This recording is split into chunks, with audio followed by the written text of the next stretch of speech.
Queria que você abrisse sua Bíblia em 1 Coríntios, capítulo 2, verso de 6 até o número 16. E acompanhem a leitura que nós faremos.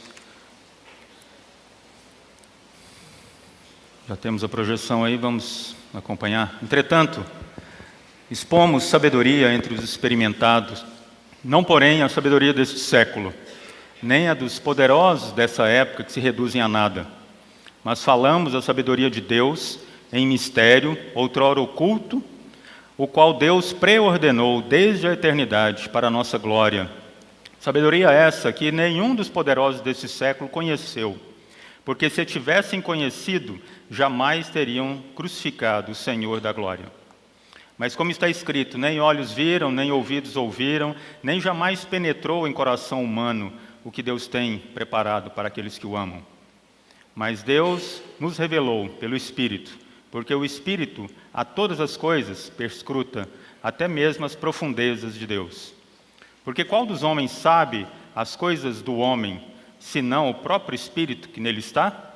Assim também as coisas de Deus, ninguém as conhece, senão o Espírito de Deus. Ora, nós não temos recebido o Espírito do mundo, e sim o Espírito que vem de Deus, para que conheçamos o que por Deus nos foi dado gratuitamente. Disto também falamos, não em palavras ensinadas pela sabedoria humana, mas ensinadas pelo Espírito, conferindo coisas espirituais com espirituais. Ora, o homem natural, ele não aceita as coisas do Espírito de Deus, porque eles são loucura, e não pode entendê-las, porque elas se discernem somente da forma espiritual. Porém, o homem espiritual julga todas as coisas, mas ele mesmo não é julgado por ninguém. Pois quem conheceu a mente do Senhor que o possa instruir? Nós, porém, temos a mente de Cristo. Amém? Nós, porém, temos a mente de Cristo. É baseado nesse tema que eu gostaria de conversar com os amados nessa noite e a gente estudar um pouco acerca do que esses versos aí que nós lemos têm para falar conosco. Como ter a mente de Cristo? Não é?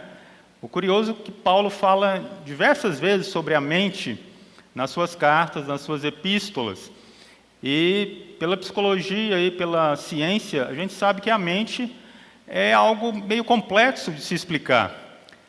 Ela está em nós, mas ao mesmo tempo nós somos um corpo, então a gente fica meio que perturbado com uma certa dicotomia que existe entre corpo e mente, né? Às vezes a gente quer fazer algo, mas não consegue porque o corpo não responde.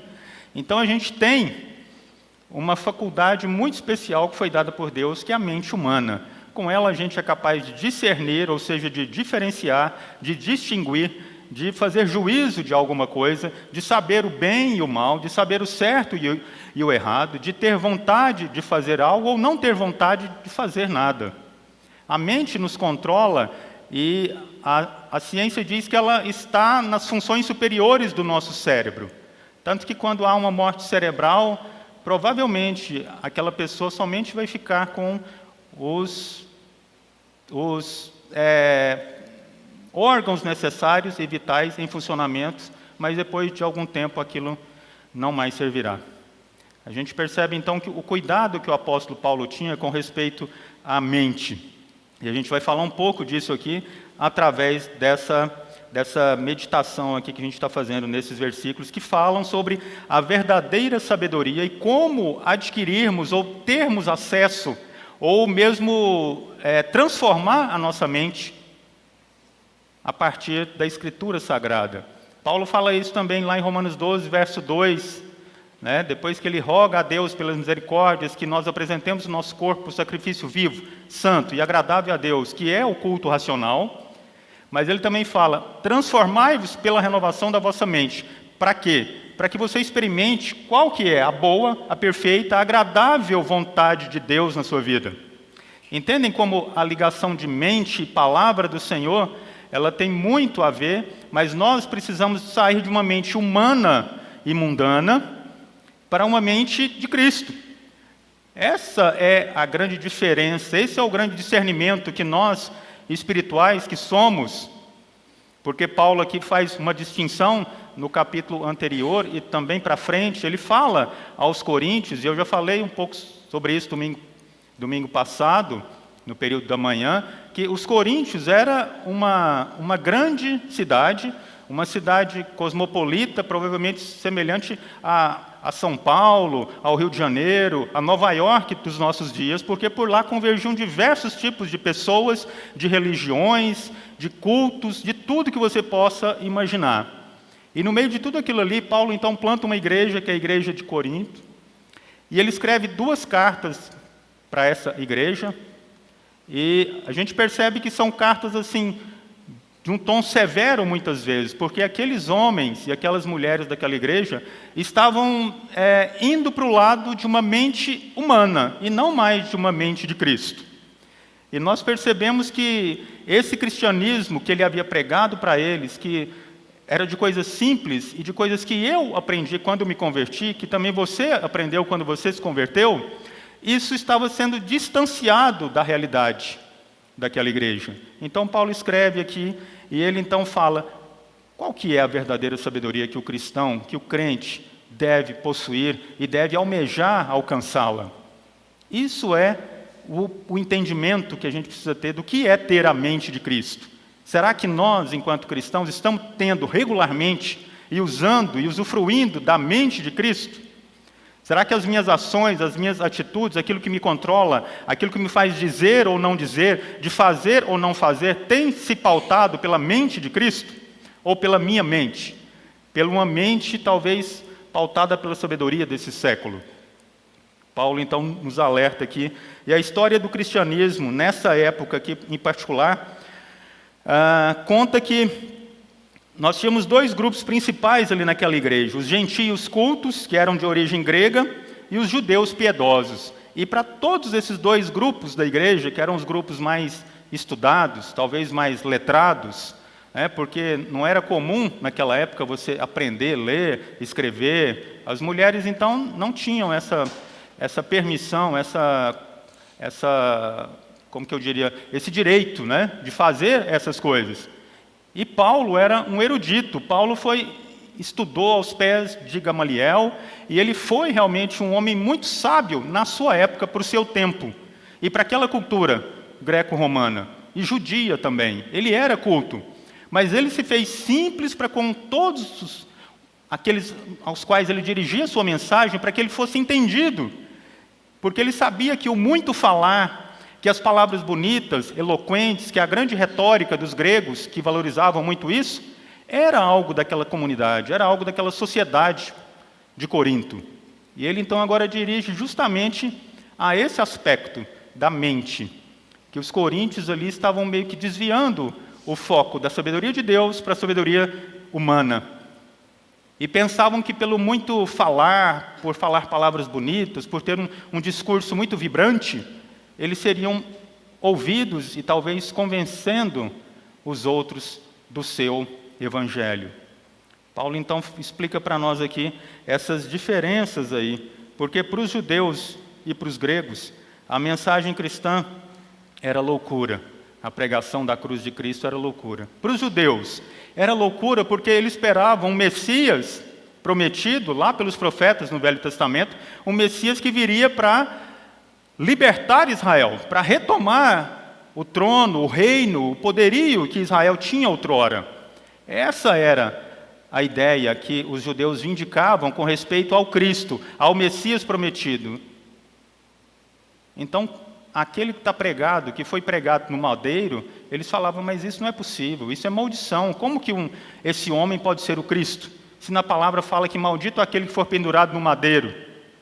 Mas não entendiam, não tinham a sabedoria para perceber que aquilo estava também escrito nas Escrituras. Isaías falava muito sobre isso, sobre o sofrimento do Cristo, sobre o renovo que viria, sobre as dores que ele teria, sobre toda a culpa, todo o pecado que desfiguraria a face do próprio Cristo, e ele seria irreconhecível diante dos seus. Isaías fala disso, mas os judeus tinham uma sabedoria diferente, não tinham a mente de Cristo. A mensagem cristã, a gente pode resumir ela em 5 pontos aqui. Primeiro, a gente precisa destacar que chegou o grande momento prometido por Deus. No longo de toda a Bíblia sempre fala no Cristo que viria. Então essa é a primeira coisa da mensagem de Paulo, de forma bem simples. Ele pregava que o grande momento prometido de Deus havia chegado. Fazia um resumo da vida, morte e ressurreição de Jesus. Depois ele destacava que tudo isso estava escrito nas Escrituras. Em quarto lugar, ele assegurava que Cristo voltaria uma segunda vez. E em quinto lugar, se convida os gentios e os judeus e os gregos em geral, urgentemente ao arrependimento e a receber o dom do Espírito Santo. Essa era, sumariamente, a pregação do cristianismo que Paulo e tantos outros servos de Deus faziam. Há algumas coisas nessa passagem que eu gostaria de destacar, que a gente volta lá no verso 6, no início de onde nós lemos ali. Precisamos entender aqui que existe uma diferença entre as formas de instrução cristã e uma diferença nas etapas de vida cristã. Na igreja primitiva, a gente tinha dois tipos de instrução. Havia o querigma, que era a proclamação, quando você falava aquilo que o rei te havia mandado dizer. Essa era a figura do arauto, que existia no Velho Testamento. Então, quem falava as coisas que o rei, o porta-voz, que falava, era o arauto. Ele, então, proclamava as palavras do rei. Então, a primeira instrução judaica, cristã, era essa, era de proclamar, anunciar algo bem simples e prático, mas não havia argumentos ali. Anunciava aos homens a realidade, a vida e a morte e a ressurreição de Cristo. Essa era a palavra de proclamação. Proclamação. É a primeira fase da instrução. Querigma. A segunda aqui, no ensino judeu, era o didaquê, que significava ensinar. Consistia na explicação do significado de tudo aquilo que havia sido proclamado. Aí, então, a gente começa a avançar um pouco no conhecimento prático dessa sabedoria cristã que era ensinada ao povo naquela época. Obviamente, aqui que a segunda etapa só era possível com a anterior, que era a proclamação que o grego trata como querigma. Até esse momento, então, falava-se sobre Jesus, Cristo e a sua crucificação. Mas a gente precisa se deter, então, ou não se deter aqui, aliás, que a instrução continua ensinando para nós. A proclamação dessa boa nova do Evangelho, ela não pode ficar apenas no querigma, nessa proclamação.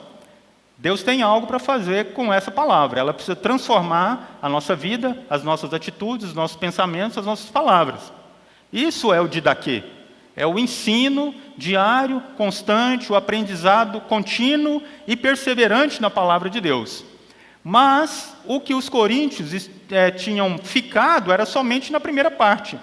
Eles proclamavam, falavam muito bonito de todo o querigma de Deus, as boas novas do Evangelho, mas não tinha o ensino, não tinha a prática, não tinha a sabedoria, não tinha o que fazer de forma inteligente com toda aquela instrução que eu recebi.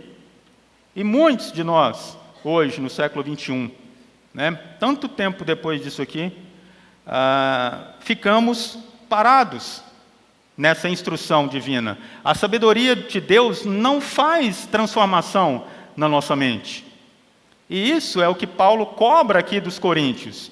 E ele começa dizendo aqui, então, no verso 6, entretanto, expomos sabedoria entre os experimentados, não, porém, a sabedoria desse século, nem a de poderosos dessa época, que se reduzem a nada, mas falamos da sabedoria de Deus em mistério, outrora oculta, a qual Deus preordenou desde a eternidade para a nossa glória. Paulo, então, insiste aqui que esse ensino especial aqui, ele precisa produzir uma atividade intelectual em nós, mas que vem de Deus, não da sabedoria humana. Essa é a grande distinção que nós, como cristãos, precisamos entender e faz diferença para nós, porque se a gente ficar somente no querigma, a gente se iguala a muitas pessoas, talvez não cristãs, ímpias, que não conhecem a Deus verdadeiramente. Porque a palavra, ela é proclamada sempre. Sempre você vai estar ouvindo, alguém vai estar falando da boa nova do Evangelho. Mas ela transforma? Sim, pelo Espírito de Deus, ela transforma, ela gera mudança em nós. Se não gerasse, a gente continuaria sendo mortos dos nossos delitos e pecados. Mas Deus veio para nos dar uma nova mente, para nos renovar a mente e o conhecimento, a partir dessa palavra pregada. Mas ela precisa se produzir, ela precisa se transformar em ações, em atitudes que estejam condizentes com a palavra de Deus. Isso é o princípio daquilo que Paulo cobrava naqueles irmãos ali de Corinto, e também serve para nós hoje, essa mesma cobrança aqui. Porque a mente do homem é um espírito investigador. Mas a gente sabe que, por mais que os homens tateiem cegamente, eles nunca vão encontrar essa verdadeira sabedoria, porque ela é um mistério oculto, ela é loucura, ela é uma coisa que eu não consigo imaginar. Para os gregos daquela época, então, era impossível isso. Por quê? Porque Deus, para eles, tinha uma característica muito simples, era a apatheia, que quer dizer apatia, ou seja, nada que os homens fizessem poderiam influenciar Deus. Então, que Deus é esse, então, que se sentiu tocado, que deu o seu único filho para morrer por pessoas iníquas e ímpias? Que Deus era esse? Que Deus é esse que deixou a sua glória de ser Deus e se encarnou como homem, viveu como homem, sofreu e sentiu todas as arguras que um homem sente ao longo da vida? Para os gregos isso era loucura. Entendem por que a gente precisa contextualizar essa pregação de Paulo e trazer isso para os nossos dias também? Porque naquela época a cultura greco-romana era algo de precioso, e nós somos frutos dessa cultura. Não se enganem, nós absorvemos quase tudo da civilização ocidental, veio dessa cultura greco-romana. Nós valorizamos muito o saber, o conhecer, o pesquisar, e a gente vê inúmeras descobertas que os cientistas fazem ao longo do tempo. Deus deu essa habilidade para o homem, Deus deu essa inteligência para o homem.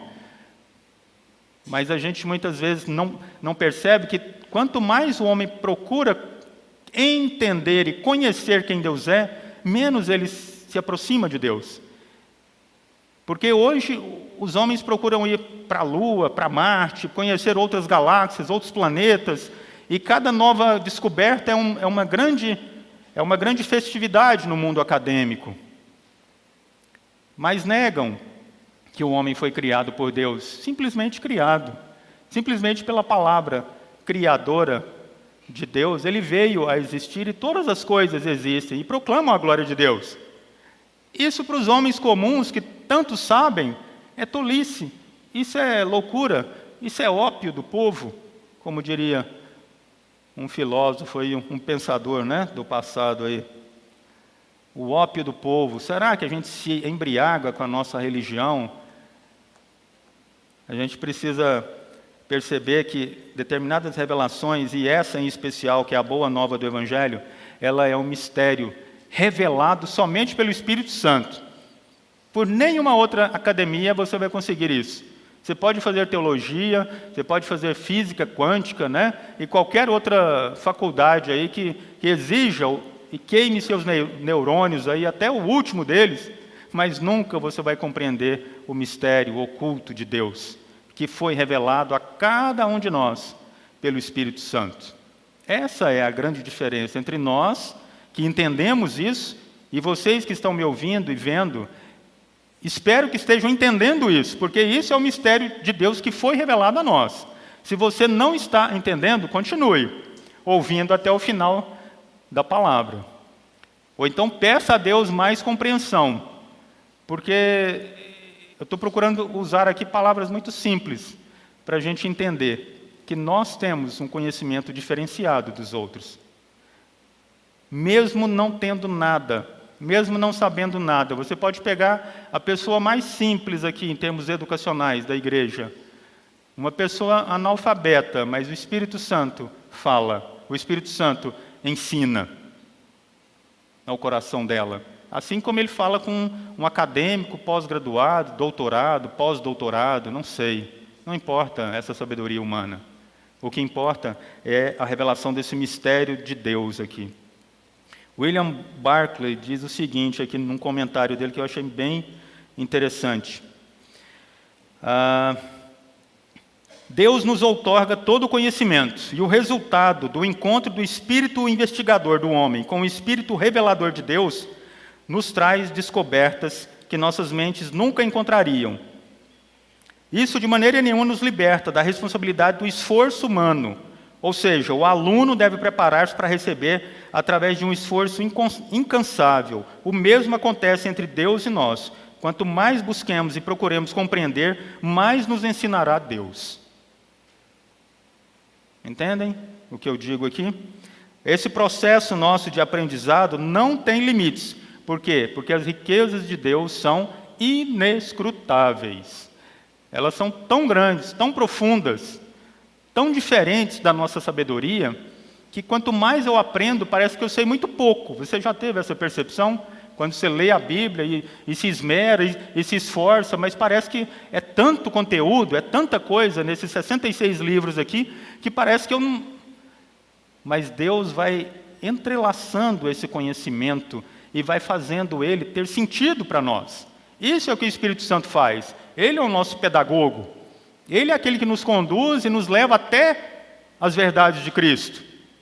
Não é simplesmente um professor de faculdade que coloca a gente para preparar um seminário e apresentar depois. Não, ele leva até o mais profundo conhecimento dele. Porque Paulo fala assim, olha, quem pode conhecer a sua mente? Vamos pensar aqui em nós agora. Quem pode conhecer a minha mente a não ser eu mesmo? Eu sou casado há 32 anos, você talvez mais tempo até que eu. Você conhece realmente a sua esposa e o seu esposo para falar assim, eu conheço tudo que ele pensa? Não. Porque o nosso espírito é algo pessoal, esse ego, esse subconsciente nosso, não sei qual termo aqui que eu posso aplicar, mas quero que vocês entendam que essa pessoa que em nós habita, mas que não é esse corpo só aqui, a nossa mente, o nosso espírito, ele tem essa particularidade de ter algumas coisas insondáveis que você talvez nunca revelaria para ninguém, nem para o seu maior amor, nem para a sua esposa preciosa, para o seu marido precioso. Por isso que Paulo faz essa analogia, essa comparação com o espírito humano. Ele fala, olha, quem pode conhecer a mente de Cristo, a não ser o próprio Deus? Quem pode ensinar alguma coisa para ele, a não ser ele próprio? Assim, ele compara nós também. Quem pode nos ensinar? Não nós próprios, mas o Espírito Santo de Deus é que pode nos ensinar as verdades inescrutáveis de Deus, que eu talvez nem sei que elas existem, mas elas vão aparecendo ao longo da minha vida cristã.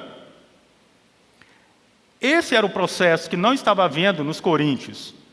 Vocês lembram lá em Coríntios, se eu não estou enganado, capítulo 12, onde há aquela discussão sobre os dons? E os dons ali eram extremamente valorizados, porque achavam que aquilo lá era uma manifestação da presença fiel do Espírito Santo, tornando eles mais espirituais do que outros. E a igreja de Corinto tinha muitas divisões, facções, e um era de Paulo, outro de Cefas, outro de Apolo, A gente já falou sobre isso aqui. Essa era a igreja para a qual Paulo endereça essa carta, mas ela é endereçada para mim e para você também hoje. Será que temos valorizado muito mais a sabedoria humana do que a sabedoria divina? E o primeiro ponto que a gente pode chegar aqui, dessa meditação aqui, é o seguinte: de fato, nada é mais absurdo do ponto de vista humano que ouvir que Deus se tornou mortal e que a sua vida foi sujeita à morte, que a justiça foi velada sob a aparência do pecado, que a fonte de bênção foi sujeita à maldição.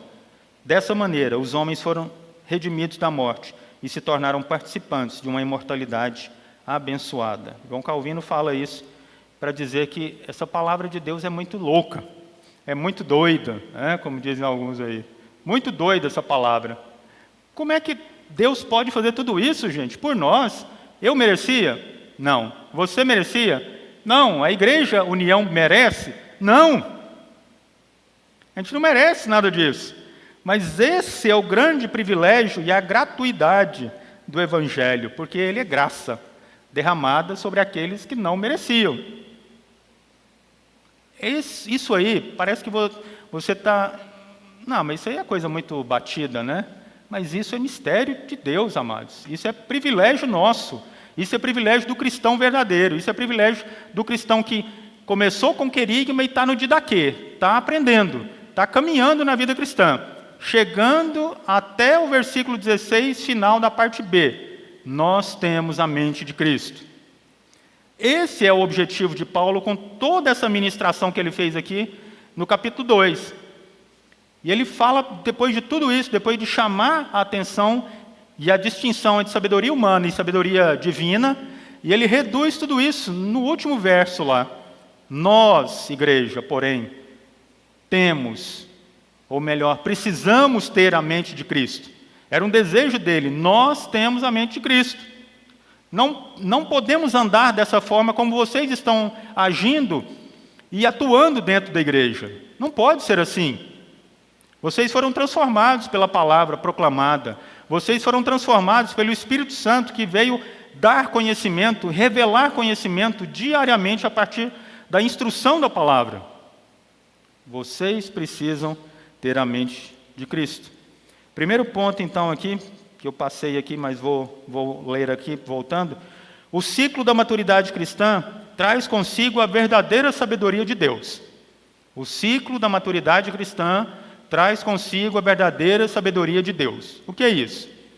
Quanto mais eu aprendo de Deus, mais eu conheço dele, mais eu vou amadurecendo na minha vida cristã. É simples assim. É um ciclo. O desenvolvimento da nossa salvação, ele precisa ser buscado. O didaquê não isentava o aluno de ler, de estudar, de procurar aprender, não. Não é assim só, ouvi a palavra de Deus, estou salvo e está bom. Não é isso. Paulo fala que isso é pouco. A sabedoria de Deus revelada para nós, ela faz parte de um ciclo de maturidade cristã, onde cada vez que eu aprendo as verdades da palavra, mais eu amadureço, mais eu tenho uma mente parecida com a mente de Cristo. Esse é o objetivo nosso, é chegar à estatura, à perfeita varonilidade de Cristo Jesus. Trocando em miúdos, é isso. Chegar à estatura da mente de Cristo. Esse é o objetivo do cristão. Esse é o objetivo que Paulo fala nessa carta aos Coríntios ali. Pois eles estavam sendo levados como meninos, como crianças que precisavam só de leite. Qual que é o leite espiritual? A palavra somente proclamada. Deus criou o mundo, Deus veio, mandou o seu filho morreu por nós, seu filho ressuscitou, seu filho voltará. Isso é leite, tá? Paulo fala aqui, olha irmãos, vocês não são meninos mais, vocês precisam de amadurecer. A palavra grega para isso é teleios, quer dizer, alguém que chegou ao crescimento pessoal e intelectual suficiente para ser um adulto. Essa é a palavra que Paulo usa aqui, em contraste com meninos em Cristo. Outro termo que ele usa também para os coríntios. Veja que Paulo é duro com esses irmãos ali. E precisa ser, porque esses irmãos estavam se achando naquela época. Eles tinham dons de língua, dons de curar, dons de profecia, dons de interpretação e vários outros dons. E isso fazia deles uma igreja, então, abençoada. Nós somos os eleitos. Nós somos os melhores. Mas Paulo fala que não. Não precisa ser assim. Existe um caminho sobremodo excelente. E aí ele passa, então, no capítulo 13, a falar sobre o amor que é o dom supremo. O amor que é o vínculo da perfeição. E não dons. Nada de obra, para que ninguém se glorie nas obras. Entendem como é que os dons estavam sendo usados como vanglória própria? Né? Estavam sendo usados como vanglória. Eu tenho o dom de pregar, então eu sou melhor do que o irmão ali que tem só o dom de orar. Ou o dom de levantar uma parede de tijolos. Ou o dom de trocar uma tomada. Ou o dom de levar uma causa na justiça. Os irmãos estavam se comportando dessa forma. E Paulo fala, olha, isso aí é meninice. Isso aí você não cresceu espiritualmente. Você está tomando leite apenas, mas ele queria dar alimento sólido. Por isso que naquela passagem lá ele fala, leite vos dei a beber, porque quando eu dou comida sólida, parece que eu estou falando grego, né? Parafraseando aqui, mas parece que ele estava falando grego. Se tivesse, eles entenderiam, né? Porque tinham muitos gregos lá, mas não era esse o caso. É porque ele dizia que quando ele falava algo mais profundo um pouco, essas pessoas não entendiam, porque eles não se disciplinaram a aprender, a estudar, a procurar crescer e serem maduros. Segundo ponto aí, verso 9, né? Olha aí. Todavia, como está escrito, olho nenhum viu, ouvido nenhum ouviu, mente nenhum imaginou que Deus preparou para aqueles que o amam. Mas Deus o revelou a nós por meio do Espírito. O Espírito sonda todas as coisas, até mesmo as coisas mais profundas de Deus. Segunda lição, esse mistério de Deus não é percebido pelos sentidos humanos, nem pela mente comum, mas apenas pelo Espírito Santo. Esse mistério aqui que a gente está falando desde o início, tudo isso que a gente tem falado aqui é o mistério de Deus. Se você não está entendendo, não vou falar para tomar mais leite, porque não, começa a comer alguma coisinha mais sólida aí, irmão. Precisa comer alguma coisa mais sólida se você não estiver entendendo quase nada daquilo que eu estou falando. Agora eu vou falar como Paulo aqui, né? A gente precisa se alimentar com coisas mais sólidas. Não fique tomando leite. Hoje está mais difícil ainda, né? A R$8 o litro, coma comida sólida.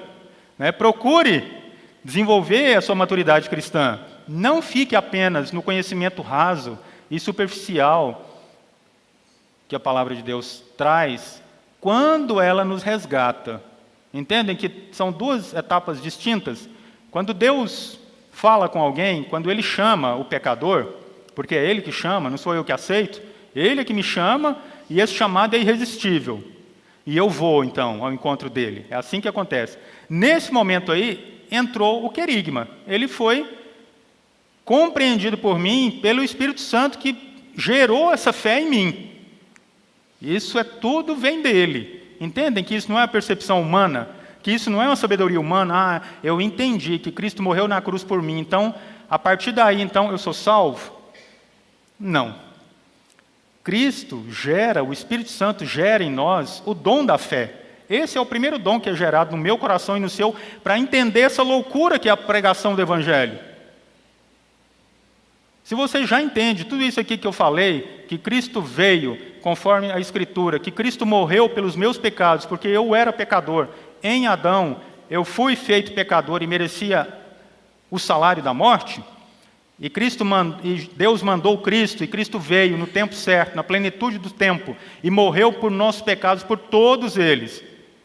Morreu por todos os seus eleitos, não por toda a humanidade. Essa mensagem é uma mensagem básica. Essa mensagem é a que me redimiu, é a que me resgatou das trevas para a luz. Essa é a mensagem querigma. A outra mensagem, o didaquê, é aquilo que você vai crescer aqui no conhecimento, dia a dia, lendo, entendendo, buscando em oração essa maturidade cristã. É isso que Paulo está falando aqui. É isso aí. Ó. Esse mistério de Deus, ele não pode ser percebido pelos nossos sentidos, mas ele é dado a nós pela revelação do Espírito Santo. Terceiro ponto, vamos ver aí. A revelação do Espírito Santo nos faz aceitar, interpretar, entender, discernir, ou seja, perceber a diferença de alguma coisa e formar juízo dela. Lá no verso 14 e 15, olha lá. Ora, o homem natural não aceita as coisas do Espírito de Deus. Por quê? Porque eles são loucura e não pode entendê-las. Por quê? Porque essas coisas se discernem espiritualmente. Você só entende as coisas do Espírito de forma que o Espírito permita. Quando Ele permite isso, quando Ele está com você. Por isso que isso não acontece na vida dos ímpios. É simples assim. Esse é o mistério de Deus para nós. Sabedoria revelada pelo Espírito Santo. Ele vem em você e te convence da verdade dessa palavra, da justiça de Deus sobre todos os homens e do juízo, que virá também, porque Deus é justo É bom, é amor, mas ele também é totalmente justiça. E o pecador deve morrer. Agora, o pecador que é tocado pelo Espírito Santo, que é convertido, que tem a sua mente transformada, aí sim, aí ele então entra numa outra etapa de vida. É isso que Paulo está dizendo aqui, ó. A revelação do Espírito Santo nos faz não um homem natural, um homem comum, um homem que percebe isso e até acha bonita essa história, né? Nossa, Jesus foi um grande homem, foi injustiçado juridicamente, né? Os advogados aí provavelmente até levantam essa questão aí, né? Não houve um julgamento justo, Jesus não pôde se defender, né? Trocaram um servo de Deus por um ladrão. Esse julgamento não foi justo do ponto de vista jurídico, mas não foi julgado pelos homens, ele se entregou. A diferença é essa. Entendem? Que juridicamente podia até estar errado, mas não foi os homens que o crucificaram, mas ele se entregou voluntariamente, porque deveria ser assim, porque estava escrito assim. Essa voluntariedade elimina, então, qualquer aspecto jurídico aí que você pode contestar e dizer que ele foi injustiçado e talvez apelar para um outro tribunal, como a gente faz hoje, né? Quando você acha que não está correto aquilo que decidiram, você vai para a segunda instância, vai para a terceira, e aí espera anos e anos, e talvez dê certo. Cristo não precisou de nada disso, porque ele se entregou voluntariamente. Ele não tinha pecado, nunca cometeu pecado, mas ele o fez pecado por nós. Então essa voluntariedade, muitas vezes a gente esquece ela na crucificação, mas houve essa voluntariedade da entrega de Cristo. E ele não morreu por causa daquela dor imensa, mas ele entregou o seu espírito também a Deus. Não foi a crucificação em si que o matou, mas ele entregou o seu espírito a Deus também. A crucificação poderia levar muito mais tempo do que o tempo que Cristo morreu, pregado ali no madeiro. Ela era uma morte lenta, torturante, terrível.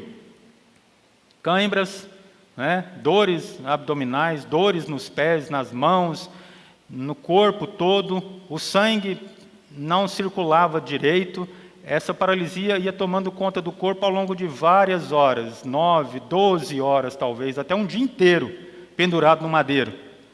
Mas Cristo, em poucas horas, entrega o seu espírito a Deus. Ele não foi morto, ele se entregou ao Pai. Era necessário que ele fizesse isso. Entendem que isso é um mistério, e esse conhecimento o Espírito Santo dá para nós na palavra dele, para a gente não pensar na sabedoria humana, que é uma sabedoria pautada pelo jurídico, pelo litigioso, pelo confrontante, né? Pela confrontação. Precisamos pensar como Cristo, ter a mente de Cristo. Algumas conclusões aqui para a gente finalizar. Primeira, ter a mente de Cristo implica em ser maduro espiritualmente. Então, o primeiro passo que você deve tomar, se não está tomando ainda, né, é esse. Tenha em mente que você precisa ser maduro espiritualmente a partir de um aprendizado da palavra de Deus constantemente. Constantemente. Isso é procurar ter a mente de Cristo. Precisa ter maturidade para ter a mente de Cristo. Se eu ficar como menino, eu nunca vou lidar com as coisas de adulto, com as coisas da maturidade na vida. Né? Quando você, então, começa o seu primeiro trabalho, talvez você tinha aí 14 anos, 15, não sei, 18, né? A partir dali, então, você sente o peso da responsabilidade, de ter que acordar cedo, de ter horário, de ter alguém te mandando, que não seu pai nem sua mãe, mas talvez você obedece até mais ele do que aos pais. Isso é consequência da vida adulta. Nós precisamos de encarar isso na vida cristã também. A nossa mente é transformada a partir de uma maturidade, de um ciclo de aprendizado que vai nos tornando maduros, e quanto mais maduros somos, mais temos essa mente que se assemelha à mente de Cristo. Os coríntios pensavam de si mesmos como crentes espirituais, por causa dos dons carismáticos. Eles achavam, nossa, eu sou espiritual, né? Eu sou muito santo, né? Deus me agraciou com determinados dons aqui. Eles se vangloriavam disso aí, principalmente por causa do dom de línguas, né? que até hoje algumas denominações valorizam isso como a segunda bênção, como o segundo batismo do Espírito Santo. E isso a gente sabe que é em verdade, né? Na Bíblia só tem um batismo com o Espírito Santo, e é aquele que quando Deus te chama é irresistível e você vai. Paulo aqui não falava que os crentes meninos, ou que ele chama aqueles crentes que eram dominados pela carne, eles não pertenciam ao corpo de Cristo. Ele nunca falou isso, mas eles falavam que eles não amadureciam. E não era isso que Deus queria transformar a vida deles. Ele queria que eles tivessem uma mente e um corpo maduros. Então, Paulo aqui traz para nós, então, essa primeira conclusão. Ter a mente de Cristo implica em ser maduro espiritualmente. Os coríntios se achavam maduros, mas eles não tinham essa maturidade. Em vez de serem crentes amadurecidos, como Paulo esperava, eles eram meninos, como crentes que ele chama de crentes carnais, né? Faziam parte da família de Cristo, faziam parte do corpo de Cristo, mas não tinham a mente de Cristo. Entendem que essa percepção é algo diferente, que eu quero deixar para a igreja aqui? Fazer parte do corpo de Cristo é uma coisa, ter a mente de Cristo é outra. Tá? Você pode não ser abençoado ao longo de toda a sua vida porque ficou tomando leite. A vida toda tomando leite. E não cresceu, não amadureceu, não desenvolveu seus dons no meio da comunidade, não pregou o evangelho como deveria ser, de uma forma simples e clara, não orou pelos outros, porque você acha que aquilo é para outro fazer e não para eu fazer. A falha dos coríntios foi não se importar em ter a mente de Cristo, mas ter somente uma visão humana de que eles eram espirituais, porque tinham dons. Essa era a percepção dos coríntios. Segunda e última lição, conclusão, aliás, ter a mente de Cristo é o resultado do crescimento progressivo na graça e no conhecimento de Deus. Quase igual ao primeiro ponto aí. Para ser maduro, eu preciso ter a mente de Cristo envolve maturidade espiritual. Ter a mente de Cristo é resultado desse crescimento progressivo. Didática, ensino, aprendizado. É um esforço pessoal. Tá? Essa é a parte da responsabilidade humana. Deus nos deu o seu evangelho, Ele nos resgatou, nos salvou. Ponto. Querigma isso aí. Isso aí todos nós aqui sabemos de cor e salteado. Essa é a pregação que você deve fazer para qualquer pessoa. Simples, não precisa ser eloquente, não precisa ser um pós-graduado para isso. É uma pregação simples. Por quê? Porque quem vai convencer o homem de tudo isso é o Espírito Santo, não é você. E muitas vezes a gente fala, não estou preparado, eu não sei falar, né? Pedro falou isso, né? Eu sou gago, né? Não posso pregar o evangelho. Não. Pedro era um pescador. Paulo era um mestre da lei. Vejam que Deus chamou pessoas totalmente distintas, com profissões, com capacidades intelectuais totalmente distintas. Ele usou cada um conforme ele quis, dentro da maturidade, da diversidade dos dons que existia no meio, e que existe ainda no meio da igreja. Deus quer fazer isso conosco, né? Com a igreja União, com cada um de nós, comigo, com você, para a gente prosseguir nesse alvo aí de obter uma mente semelhante à mente de Cristo. Que Deus nos abençoe aí, que o resultado é um processo muitas vezes longo, mas é um treinamento, é uma disciplina, é uma constância. Não há atalho para maturidade, tá? Quando você entra numa academia aí, né, você tem que ter disciplina, não é? Tem gente que paga um trimestre já, porque falou, não, eu paguei, agora eu vou, né? Então, quando você entrou nessa carreira cristã, esse preço já foi pago. Você não precisa pagar nada. É a graça de Deus que nos alcançou. Mas essa graça, ela precisa gerar em nós um movimento, exercício. Não exercício físico. Para pouco é proveitoso, né? A gente não deixa de pagar nunca a academia se você quiser manter seu corpo, né, saudável, seus músculos, né? A gente vê aí os rapazes mais novos aí valorizando isso, né, e tudo mais, mas não pode parar. Se parar um mês, a gente dá uma murchada, né? Mas, com respeito à maturidade cristã, a gente precisa se exercitar na palavra de Deus. E esse exercício é até o fim dos meus dias. Sempre, até o fim. Quando eu receber um corpo glorioso, ao morrer, ou quando Cristo voltar, aí a coisa é diferente. Aí é eternamente na presença de Deus, sem pecado, sem culpa, sem problemas, e com a mente de Cristo, de forma plena e sem nenhuma opacidade, né, do pecado, que vai talvez nos fazer desviar um pouco os pensamentos de Cristo Jesus. Hoje a gente tem essa mente, a gente não pode chegar exatamente a 100% da mente de Cristo, porque o pecado ainda está lutando conosco, dentro de cada um de nós, dentro da nossa mente, dentro do nosso coração, como Paulo fala em várias cartas. Essa luta aí vai continuar, mas eu preciso me dedicar para aprender mais na palavra, para crescer, para ser maduro espiritualmente, para alcançar o objetivo. Nós temos a mente de Cristo. Esse é o objetivo para a Igreja União, para a minha vida. Nos esforçarmos para aprendermos sempre, porque isso vai redundar em bênçãos, não só para mim, mas para a minha igreja, em bênçãos no meu trabalho, em bênção na minha família. Isso transforma a nossa mente, as nossas ações também. É isso que o Espírito fala, amados. É algo simples. Não vou falar mais aqui, senão eu vou chover no molhado, né? Vou até parar agora, porque não tem mais o que explicar nisso aqui. É muito simples essa palavra do apóstolo Paulo aqui. A sabedoria humana não é a mesma sabedoria de Deus. O nosso espírito, estando em contato com o Espírito Santo, ele vai nos ensinar. Ele vai, mas eu preciso fazer alguma coisa. Não vai entrar na minha mente tudo assim, por um passe de mágica, eu vou então ser maduro espiritualmente. Eu preciso me dedicar. Isso é o didaquê, da instrução. Que Deus nos abençoe a sermos alunos dessa palavra aqui, que nos traga maturidade, no convívio uns com os outros, no exercício dos nossos dons, e que, acima de tudo, nos faça que o mundo lá fora perceba que a sabedoria de Deus, ela é preciosa.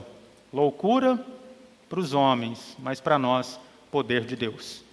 E é esse poder que a gente tem dentro de nós mesmos. Sempre, desde que Jesus te chamou, você tem esse poder. Talvez está lá quietinho, lá, né? Guardadinho, como aquele talento que foi enterrado. Não deixa assim. Tira para fora, faz produzir, faz ser aparente, não para a sua glória, mas para a glória de Cristo. Que Deus nos abençoe a termos essa mente de Cristo. Olá, que bom ter você por aqui. E aí, gostou do vídeo? Então não se esqueça de se inscrever no nosso canal, ativar o sininho para receber as notificações dos outros vídeos que virão, curtir esse vídeo e principalmente, é claro, compartilhar ele com as pessoas que você ama, para que elas também sejam edificadas e abençoadas por essa mensagem. Nos siga também nas outras redes sociais que estão aparecendo aí na sua tela, para você poder acompanhar melhor os nossos horários e as nossas programações. Tá bom? Que Deus abençoe sua vida e até o próximo vídeo.